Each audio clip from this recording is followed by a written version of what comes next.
विद्यार्थी मित्रों આપણે સ્વાધ્યાયના દાખલા ચેપ્ટર નંબર 2 ના આગળ દબાવીએ તો સ્વાધ્યાયનો દાખલા નંબર 7 તમને રકમમાં આપેલું છે 2 પિકોફેરાડે 3 પિકોફેરાડે અને 4 પિકોફેરાડેના કેપેસિટન્સના 3 કેપેસિટર સમાંતરમાં જોડેલ છે તો સંયોજનનું કુલ કેપેસિટન્સ કેટલું। તો મિત્રો અહીં આપેલું છે તમને C1 बराबर 2 पिकोफेराडे, C2 बराबर 3 पिकोफेराडे અને C3 बराबर 4 पिकोफेराडे સમાંતરમાં જોડેલ છે ત્યારે તેમનું કેપેસિટન્સ કેટલું। તો આપણે જાણીએ છીએ સમાંતર જોડાણમાં CP C પેરેલલ સમાંતર જોડાણમાં બરાબર કેપેસિટન્સનો સરવાળો। ઓકે, અવરોધનું શ્રેણી જોડાણ બરાબર કેપેસિટરનો સમાંતર જોડાણ। તો CP બરાબર C1 C2 C3 2 + 3 + 4 9 पिकोफेराडे એટલે કે 9 * 10 - 12 ફેરાડે। હવે દરેક કેપેસિટરને સમાંતર જોડતા બીજામાં તમને એમ કીધું છે કે 100 વોલ્ટની 120 વોલ્ટના સપ્લાય સાથે 100 વોલ્ટ સપ્લાય સાથે જોડવામાં આવે તો આ દરેક કેપેસિટર પરનો વિદ્યુતભાર કેટલો। હવે આપણે મિત્રો આ જે દરેક કેપેસિટર હતા C1 C2 અને C3 એને 100 વોલ્ટના V બરાબર 100 વોલ્ટના સપ્લાય સાથે જોડીએ છીએ તો મિત્રો આ જે દરેક કેપેસિટર જે છે એ સમાંતરે છે। તો સમાંતર જોડાણમાં મિત્રો આપણે જાણીએ છીએ V કેવો રહેશે, સમાન રહેશે, પરંતુ Q વિદ્યુતભાર Q કેવો રહેશે, અસમાન રહેશે। એટલે કે V સમાન Q અસમાન તો દરેક કેપેસિટર પરનો વિદ્યુતભાર અને બીજી વસ્તુ કે દરેકના કેપેસિટન્સ પણ કેવા છે, જુદા જુદા છે તો દરેક કેપેસિટર પરનો વિદ્યુતભાર પણ કેવો હોઈ શકે, જુદો જુદો હોય। તો અહીં આપણે પહેલી પ્લેટ પરનો વિદ્યુતભાર Q1 બરાબર C1V યસ તો 2 * 10 - 12 * 100 તો 2 * 10 - 10 કુલમ। બીજી પ્લેટ પરનો વિદ્યુતભાર Q2 બરાબર C2V યાદ રાખજો મિત્રો સમાંતર જોડાણમાં PD સમાન એટલે કે V સમાન C2V મૂકી દો કિંમત અને Q3 બરાબર C3V 4 * 10 - 12 અને V બરાબર 100 વોલ્ટ તો 4 * 10 - 10 કુલમ। એમસીક્યુ ટાઈપ છે, એમસીક્યુ માં પૂછાઈ શકે। ઓકે, એના પછી સ્વાધ્યાયનો દાખલા નંબર 8 બે પ્લેટો વચ્ચે હવા હોય તેવા સમાંતર પ્લેટ કેપેસિટરમાં દરેક પ્લેટનું ક્ષેત્રફળ A બરાબર 6 * 10 - 3 મીટર સ્ક્વેર અને બે પ્લેટો વચ્ચેનું અંતર એટલે કે સ્મોલ d 3 મિલીમીટર છે 3 * 10 - 3 મીટર। આ કેપેસિટરનું કેપેસિટન્સ ગણો તો C બરાબર શું શોધવાનું છે। જો આ કેપેસિટરને 100 વોલ્ટના સપ્લાય સાથે જોડવામાં આવે તો દરેક પ્લેટ પરનો વિદ્યુતભાર કેટલો તો Q બરાબર શું આપણે શોધવાનું છે। ઓકે, તો અહીં આપણે એક કામ કરીએ, પહેલો ભાગ લઈએ। બે પ્લેટો વચ્ચે શું હોય, ફક્ત હવા હોય, શૂન્યાવકાશ હોય ત્યારે કેપેસિટન્સ C0 ગણીએ તો C0 બરાબર મિત્રો સમાંતર પ્લેટ કેપેસિટરનું કેપેસિટન્સ C0 બરાબર એપ્સિલોન 0 A/d એપ્સિલોન 0 બરાબર 8.85 * 10 - 12 ક્ષેત્રફળ 6 * 10 - 3 અને d બરાબર 3 * 10 - 3 મિત્રો સાદુરૂપ આપી દો તો અહીં તમને મળશે 1.77 * 10 - 11 ફેરાડે એટલે કે એપ્રોક્સિમેટલી 1.8 * 10 - 11 ફેરાડે તેથી 18 * 10 - 12 ફેરાડે। ઓકે, પોઈન્ટ દૂર કરો 18 * 10 - 12 ફેરાડે। સો C0 = 10 - 12 તો પિકોફેરાડે તો 18 પિકોફેરાડે આટલું તમને કેપેસિટન્સ મળશે। ઓકે, સારું। શૂન્યાવકાશમાં હવે શૂન્યાવકાશમાં આ પ્લેટો પરનો વિદ્યુતભાર કેટલો તો કે પ્લેટો પરનો વિદ્યુતભાર હા પણ હવે એની શેની સાથે જોડાણ કરવામાં આવે છે રકમ મુજબ બેટરી સાથે કેટલા વોલ્ટના સપ્લાય સાથે 100 વોલ્ટના સપ્લાય સાથે જોડાણ કરવામાં આવે છે તો અહીં આપણે લખી શકીએ વિદ્યુતભાર Q બરાબર CV પરથી Q0 બરાબર C0V એટલે કે C0 18 * 10 - 12 ફેરાડે ગુણ્યા V બરાબર 100 વોલ્ટ તો Q0 બરાબર 18 * 10 - 10 કુલમ એટલે કે 1.8 * 10 - 10 કુલમ આટલો વિદ્યુતભાર રહેશે।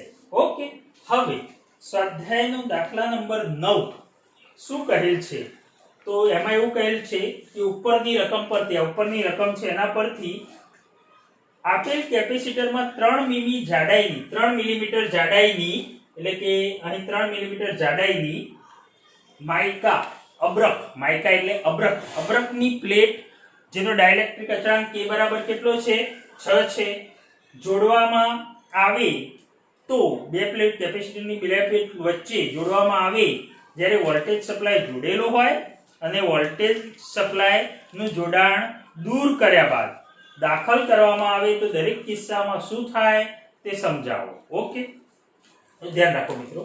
સૌપ્રથમ તો ઉપરની રકમ પરથી આપણે કેપેસિટન્સ C0 બરાબર 18 પિકોફેરાડે, પછી વિદ્યુતભાર Q0 મિત્રો Q0 જ્યારે કંઈ પણ દાખલ નથી કર્યું, C0 છે એટલે કે શૂન્ય અવકાશ છે, હવા છે, ત્યારે પ્લેટો પરનો વિદ્યુતભાર Q0 બરાબર 1.8 × 10⁻9 કુલમ. અબ્રક ડાઇલેક્ટ્રિક અચળાંક K બરાબર કેટલો છે 6 છે. તો અહીં સૌપ્રથમ વોલ્ટેજ સપ્લાય જોડેલ હોય ત્યારે, તો વોલ્ટેજ સપ્લાય જોડેલ હોય તો મિત્રો વોલ્ટેજ ચાલુ છે તો બે પ્લેટો વચ્ચેનો જે વિદ્યુત સ્થિતિમાનનો તફાવત છે ને PD એ કેટલો રહેશે? તો તમારો વોલ્ટેજ જે 100 વોલ્ટ છે એના જેટલો ને જેટલો રહેશે. જે બેટરીનું જોડાણ જેટલો વોલ્ટેજ છે એટલો ને એટલો જળવાઈ રહેશે. એનો મતલબ કે બે કેપેસિટરની બે પ્લેટ વચ્ચે PD કેવો રહે? અચળ. કેટલો? 100 વોલ્ટ. ઓકે, હવે આપણે અબ્રખ દાખલ કરીએ છીએ એટલે કે 6 ડાઇલેક્ટ્રિક અચળાંક ધરાવતું અબ્રખની પ્લેટ માઇકાની પ્લેટ દાખલ કરીએ છીએ તો નવું કેપેસિટન્સ કેટલું? તો કેપેસિટન્સમાં વધારો થશે અને આ નવું કેપેસિટન્સ C બરાબર KC0, પહેલા જે હતું C0 એના કરતા K ગણું, તો નવું કેપેસિટન્સ C કહું એ પહેલા કેપેસિટન્સ કરતા K ગણું, તો C બરાબર KC0 મૂકી દો મિત્રો. K બરાબર 6 અને C0 બરાબર 18 પિકોફેરાડે, તો 18 × 108 પિકોફેરાડે. ઓકે, અને હવે મિત્રો અબ્રખની પ્લેટ આપણે દાખલ કરી છે તો અહીં દરેક પ્લેટ પરનો વિદ્યુતભાર આપણે શોધી દઈએ. Q બરાબર CV, Q બરાબર C કેપેસિટન્સ મળી ગયું આપણને અને વોલ્ટેજ કેટલો છે 100 વોલ્ટનો, તો Q બરાબર CV, તો 108 × 10⁻12. ઓકે, C અને V બરાબર 100 વોલ્ટ. યસ, તો 108 × 10⁻10 કુલમ એટલે કે 1.08 × 10⁻8 કુલમ. યસ, 10⁻2 પ્લસ એટલે કે 10⁻8 કુલમ આટલો વિદ્યુતભાર રહેશે. ક્યારે? પ્લેટ દાખલ કર્યા બાદ અને વોલ્ટેજ સપ્લાય ચાલુ છે. એના પછી વોલ્ટેજ સપ્લાય જોડાણ શું કરવામાં આવે છે? દૂર કરવામાં આવે છે. હવે મિત્રો વોલ્ટેજ સપ્લાય જોડાણ દૂર કરો છો તો પ્લેટો પરનો વિદ્યુતભાર કેટલો રહેશે? તો કઈ નહીં મિત્રો, વોલ્ટેજ સપ્લાય જોડાણ દૂર કરો છો તમે તો પ્લેટો પરનો વિદ્યુતભાર બદલાતો નથી એટલે કે વિદ્યુતભાર કેવો રહેશે? અચળ રહેશે. તો અહીં મિત્રો વિદ્યુતભાર અચળ રહે છે. અચળ કેટલો રહે? જે પહેલા હતો મિત્રો એટલો ને એટલો અચળ જળવાઈ રહેશે. તો પહેલા કેટલો હતો? તો આટલો હતો મિત્રો પ્રારંભમાં Q0 બરાબર 1.8 × 10⁻9 કુલમ. ઓકે, તો એટલો ને એટલો જળવાઈ રહેશે. 1.8 × 10⁻8 કુલમ કેમ લખ્યું છે? Q0 બરાબર યસ વોલ્ટેજ સપ્લાય જોડાણ દૂર કરતા પ્રારંભનો 1.8 ગુણ્યા સોરી આ ભૂલ થઈ છે 1.8 ગુણ્યા 10⁻9 કુલમ. પ્રારંભમાં જે વિદ્યુતભાર હતો એટલો ને એટલો અચળ રહેશે. ઓકે, હવે મિત્રો અબ્રખ ડાઇલેક્ટ્રિક શું કરીએ છીએ? આપણે દાખલ કરીએ છીએ તો નવું કેપેસિટન્સ કેટલું? તો C બરાબર KC0, તો K બરાબર 6 અને C0 બરાબર 18 એટલે કે 108 પિકોફેરાડે. યસ, અહીંયા હતું એટલું ને એટલું જ રહેશે 108 પિકોફેરાડે. અને કેપેસિટરની બે પ્લેટો વચ્ચેનો PD, અહીંયા જ્યારે વોલ્ટેજ સપ્લાય ચાલુ હતો ત્યારે PD મિત્રો V બરાબર 100 વોલ્ટ હતો એ અચળ રહેશે. પરંતુ અહીં હવે આપણે અબ્રખની સપ્લાય દૂર કરે છે અને અબ્રખની પ્લેટ દાખલ કરો છો તો વોલ્ટેજ જે છે એમાં શું થશે? ઘટાડો થશે. યસ ને, અવાહક દાખલ કરતા V ઘટે, વિદ્યુત ક્ષેત્ર V ઘટે, વિદ્યુત સ્થિતિમાન ઘટે, વિદ્યુત ક્ષેત્ર E ઘટે, પરંતુ કેપેસિટન્સ શું થાય? વધે. એટલે કે વિદ્યુત સ્થિતિમાન, નવું વિદ્યુત સ્થિતિમાન V' બરાબર V/K. V કેટલા હતા? 100 વોલ્ટ હતા. યસ, 100 ભાગે K બરાબર 6 એટલે કે 16.6 વોલ્ટ. યસ, તો નવું સ્થિતિમાન V' બરાબર 16.6 વોલ્ટ.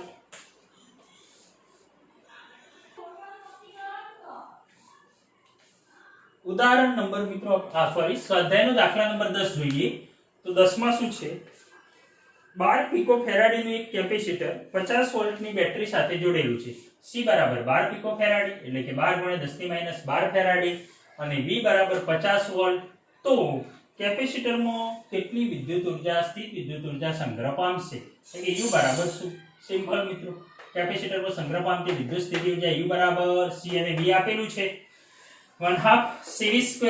સો 1/2 C એટલે 12 મલ્ટીપ્લાય 10⁻12 અને V બરાબર 50 વોલ્ટ એટલે કે 50 નો સ્ક્વેર એટલે કે 1.5 × 10⁻8 જૂલ. ક્લિયર મિત્રો? ઓકે.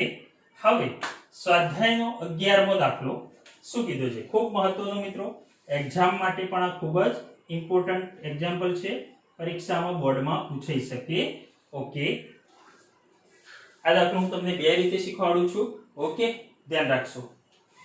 600 પિકોફેરાડનું એક કેપેસિટર C બરાબર 600 પિકોફેરાડનું એક કેપેસિટર 200 વોલ્ટના સપ્લાય વડે વિદ્યુત ભારિત મિત્રો બેટરી V બરાબર કેટલા વોલ્ટ 200 વોલ્ટના સપ્લાય વડે એની વિદ્યુત ભારિત કરેલ છે. ઓકે, પછી તેનું સપ્લાય સાથેનું જોડાણ દૂર કરવામાં આવે છે. તો આપણી પહેલી શરત છે સપ્લાય સાથે જોડવામાં આવે છે, બીજી શરત છે સપ્લાય સાથેનું જોડાણ સપ્લાય દૂર કરવામાં આવે છે અને બીજા વિદ્યુત ભારિત ન હોય તેવા 600 પિકોફેરાડના કેપેસિટર સાથે જોડવામાં આવે છે. તો ગુમાવાતી ઉર્જા કેટલી? ચલો આપણે જોઈએ ધ્યાનથી. તો અહીંયા સૌપ્રથમ તો મિત્રો આપણે જોઈએ કે કેપેસિટર પહેલા એક જ કેપેસિટર છે 600 પિકોફેરાડનું અને તેને 200 વોલ્ટના સપ્લાય સાથે જોડેલ છે. ઓકે, તો અહીં સૌપ્રથમ તો આપણે અહીં પ્રથમ કેપેસિટરમાં સંગ્રહિત શું શોધી દઈએ? ઉર્જા શોધી દઈએ. તો ઉર્જા માટે મિત્રો આપણા જોડે આ સૂત્ર પણ છે U બરાબર 1/2 C² અથવા તો U બરાબર મિત્રો આ પણ સૂત્ર વપરાય P²/2C. પણ આપણા જોડે વિદ્યુતભાર નથી. જો તમે પહેલા વિદ્યુતભાર શોધી દો Q બરાબર આ સૂત્રથી Q બરાબર CV, મેં અહીંયા પાછળથી શોધેલું છે Q બરાબર CV. જો પહેલા શોધી દો તમે તો આ સૂત્ર વાપરી શકો U1 બરાબર Q²/2C. યસ, પ્રારંભમાં આપણે ઓકે એટલે આ રીતે પણ ગણાય. તો અહીં U1 બરાબર 1/2 CV² 1/2 C બરાબર 600 × 10⁻12 અને V બરાબર 200 નો સ્ક્વેર એટલે કે તમને મળશે 12 × 10⁻6 જૂલ. ઓકે, અને એ વખત વિદ્યુતભાર કેટલો કેપેસિટરની પ્લેટો પરનો? તો Q બરાબર CV 600 × 10⁻12 અને V બરાબર 200 વોલ્ટ એટલે કે 12 × 10⁻6 તો 12 × 10⁻8 કુલમ. ઓકે, હવે શું કરવામાં આવે છે કે આ સપ્લાય જે હતું ને V બરાબર 200 વોલ્ટ આ દૂર કરવામાં આવે છે અને આની જગ્યાએ બીજું કેપેસિટર જોડવામાં આવે છે અને એમ કીધું છે વિદ્યુત ભારિત ન હોય એટલે કે વિદ્યુત ભારિત ન હોય તેવું બીજું કેપેસિટર અહીંયા જોડી દેવામાં આવે છે. યસ, તો પહેલા આ કેપેસિટર હતું અને બીજું આ કેપેસિટર વિદ્યુત ભારિત ન હોય પણ એનું કેપેસિટન્સ કેટલું આપ્યું છે તમને? 600 પિકોફેરાડ એટલે કે બંનેના કેપેસિટન્સ કેવા છે? સમાન છે. બંનેના કેપેસિટન્સ કેવા છે? સમાન. ઓકે, તો બીજું વિદ્યુત ભારિત ન હોય તેવું કેપેસિટર જોડીએ છીએ. તો ચલો હડો બીજા કેપેસિટર સાથે જોડતા અહીં C સમાન છે તો આપણે એક કામ કરીએ મિત્રો, અહીં બંને આ રીતે જો જોડવામાં આવે છે તો પછી બંને આ રીતે સમાંતરે હોય તો દરેક પરનો પહેલા તો વિદ્યુતભાર શોધી દેવો પડે. દરેક પ્લેટ પરનો વિદ્યુતભાર, દરેક કેપેસિટર પરનો વિદ્યુતભાર. તો દરેક કેપેસિટર પરનો વિદ્યુતભાર Q' નવો વિદ્યુતભાર આપણે કેટલો લઈએ? Q' લઈએ. તો Q' બરાબર Q/2 કેવો થઈ જાય? અડધો થઈ જાય. ખાસ યાદ રાખો, અગાઉ પણ આવી ગયેલું છે ઉદાહરણમાં દાખલો કે જ્યારે બે કેપેસિટરના કેપેસિટન્સ સમાન હોય અને એકબીજાને આ રીતે સમાંતરે જોડ્યા હોય ત્યારે દરેક પરનો વિદ્યુતભાર કેવો થશે? અડધો થશે. અહીં જે પહેલા Q વિદ્યુતભાર હતો ને, યસ, આ એક જ કેપેસિટર હતું ત્યારે એ હવે વિદ્યુતભાર કેવો થઈ જશે? અડધો Q/2 અને અહીં પણ કેટલો? Q/2. યસ, તો દરેક પરનો વિદ્યુતભાર Q' કહું, આના પરનો Q' અને આના પરનો Q'. તો Q' બરાબર Q/2. Q છે તમારા જોડે 12 × 10⁻8 ભાગ્યા 2 તો 6 × 10⁻8 કુલમ એટલે કે આના પરનો 6 × 10⁻8 Q' અને આના પરનો Q' 6 × 10⁻8. ઓકે, હવે કેપેસિટરમાં સંગ્રહિત કુલ ઉર્જા એટલે મિત્રો બંને કેપેસિટરની ઉર્જાનો સરવાળો. તો કુલ ઉર્જા U2 કહું, અંતિમ મિત્રો ઉર્જા U2 કહું તો U2 બરાબર આના પરની ઉર્જા કેટલી? અહીં તમારા જોડે મિત્રો વિદ્યુતભાર Q' છે. ઓકે, અને C પણ છે. તો આપણા જોડે સૂત્ર છે આના પરની સ્થિતિ ઉર્જા Q'²/2C અને આના પરની ઉર્જા પણ Q'²/2C. તો આ બંનેનો શું થાય? સરવાળો થાય. તો અહીં લખ્યું મેં U2 બરાબર પહેલી પ્લેટ પરનો પહેલા કેપેસિટર પરનો વિદ્યુતભાર Q'2/2c અને બીજા પરનો Q'2/2c. c સમાન છે અહીં. તો મિત્રો આ બંનેનો સરવાળો કરો તો 2Q'2/2c. 2 2 કેન્સલ તો Q'2/c. Q' છે તમારા જોડે 6 × 10⁻8 નો સ્ક્વેર ભાગ્યા c બરાબર 600 પિકોફેરાડે એટલે 600 × 10⁻12 તો 6 × 10⁻6 જૂલ. U2 તમને મળ્યા 6 × 10⁻6 જૂલ. ઓકે. હવે ગુમાવેલ વિદ્યુત ઉર્જા કેટલી? તો મિત્રો ગુમાવેલ વિદ્યુત ઉર્જા તો પ્રારંભમાં વિદ્યુત ઉર્જા U1 હતી. U1 તમારા જોડે હતી 12 × 10⁻6 જૂલ અને અંતિમ કુલ ઉર્જા તમને મળી 6 × 10⁻6 જૂલ. તો ગુમાવેલ વિદ્યુત ઉર્જા કેટલી? ડેલ્ટા U બરાબર U1 - U2 12 × 10⁻6 ઓછા 6 × 10⁻6 તો 6 × 10⁻6 જૂલ ગુમાવેલ વિદ્યુત ઉર્જા. ક્લિયર? હવે આ દાખલો ધારો કે મારે બીજી રીતે ગણવો છે શોર્ટ ટ્રીક થી. તો ગણી શકાય મિત્રો. અહીં C1 અને C2 એટલે કે આ બંને કેપેસિટન્સ કેવા છે? સમાન છે. તો C1 બરાબર C2 બરાબર C 600 × 10⁻12 ફેરાડે. ઓકે. V1 બરાબર પ્રારંભમાં V1 કેટલા હતા મિત્રો? પ્રારંભમાં આ V1 હતા આપણા. V1 બરાબર 200 વોલ્ટ. ઓકે. અને અહીંથી તો સપ્લાય જોડાણ શું કર્યું? બેટરીનું જોડાણ શું કર્યું? દૂર કરી દીધું. તો બેટરી દૂર કરી દીધી એનો મતલબ V2 બરાબર કેટલા? 0. યસ ને? અંતિમ સ્થિતિમાં V2 બરાબર કેટલું? 0. બેટરી સપ્લાય જોડાણ દૂર કરતા. ઓકે.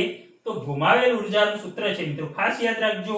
આપણે તારવવું હશે તો હું એક્સ્ટ્રા દાખલામાં આ તારવી આપીશ તમને, પણ હાલ પૂરતું યાદ રાખો.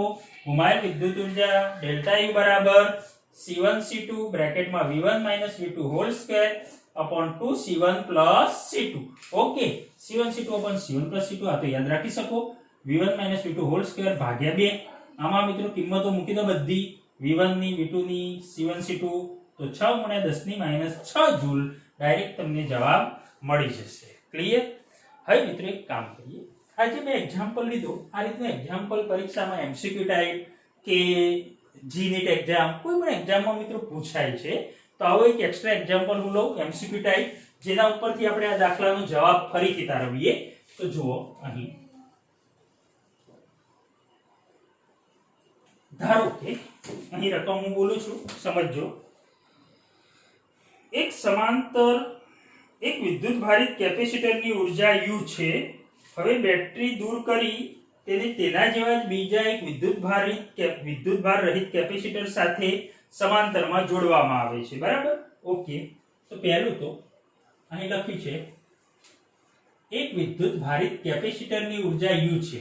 એટલે કે U બરાબર મિત્રો આપણે જાણીએ છીએ Q2/2c. Equation number 1. Okay. U બરાબર Q2/2c. પછી એમ કહે છે બેટરી દૂર કરી તેના જેવા બીજા વિદ્યુત ભાર રહિત કેપેસિટર સાથે સમાંતરમાં જોડવામાં આવે છે. બેટરી દૂર કરી બીજા વિદ્યુત ભાર રહિત કેપેસિટર સાથે સમાંતર જોડતા. મિત્રો બેટરી દૂર કરી બીજા વિદ્યુતભાર રહિત કેપેસિટર સાથે સમાંતર જોડતા દરેક કેપેસિટરની ઉર્જા કેટલી થશે? તો મિત્રો અહીં આપણે કહી શકીએ કે આ રીતે સમાંતર જોડવામાં આવે છે તો પહેલા તો દરેક કેપેસિટર પરનો વિદ્યુતભાર કેટલો થશે? ધારો કે Q' કહું, પ્રારંભમાં Q હતો અને હવે બીજા વિદ્યુતભાર રહિત એટલે મિત્રો બીજા કેપેસિટરનો વિદ્યુતભાર કેટલો? 0. તો અહીં લખાય બંનેનો સરવાળો ભાગ્યા 2. પ્રારંભમાં કેટલો હતો? Q હતો અને બીજું કેપેસિટર જોડે એનો વિદ્યુતભાર કેટલો? 0 ભાગ્યા 2 એટલે કે કેટલો થયો મિત્રો? Q' બરાબર Q/2. અડધો અડધો વેચાઈ જાય. જેમ આમાં મેં કીધું Q/2 થઈ ગયો, એ રીતે Q/2 થઈ જશે. હવે દરેક કેપેસિટરની ઉર્જા કેટલી? અહીં આપણે શું શોધી છે? કુલ ઉર્જા શોધી છે. આ કઈ ઉર્જા? કેપેસિટરમાં સંગ્રહિત કુલ ઉર્જા. અહીંયા મેં શું કીધું? દરેક કેપેસિટરની ઉર્જા. તો અહીં લખાય દરેક કેપેસિટરની ઉર્જા. તો U' બરાબર મિત્રો પ્રારંભમાં ઉર્જા U હતી, પછી U' u ડેશ બરાબર મિત્રો આપણે જે સૂત્ર છે q²/2c, પણ અહીંયા વિદ્યુતભાર કેટલો q ડેશ આ રીતે છે, એક કેપેસિટર અને આ બીજું કેપેસિટર. હવે બંને કેપેસિટર પરનો આના ઉપર q ડેશ અને આના ઉપરનો q ડેશ કેવો થઈ જાય અડધો q/2 તો ધારો કે દરેક કેપેસિટરની ઉર્જા તો q²/2c કેપેસિટન્સ કેવું સમાન q²/2c.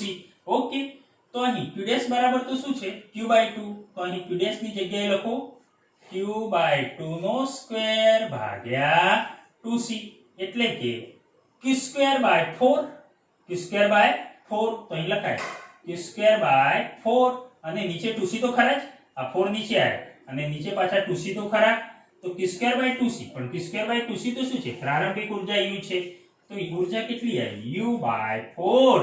આ કોની ઉર્જા આવી જોડાણમાં રહેલા આ કેપેસિટરની એટલે દરેક કેપેસિટરની ઉર્જા, પણ તંત્રની કે એટલે બંને કેપેસિટરની ઉર્જા, તંત્રની કે તો બંને કેપેસિટરની, તો અહીં લખાય તંત્રની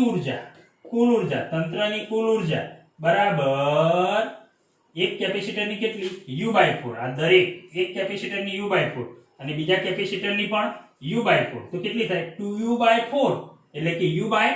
તો તંત્રની એટલે કે કુલ ઉર્જા કેટલી મળી તમને u/2 મળી.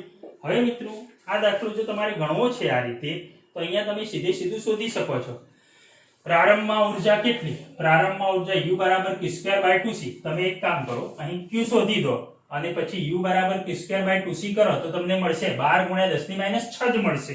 ઓકે, 12 × 10⁻6 મળશે. ચલો શોધી દીધા.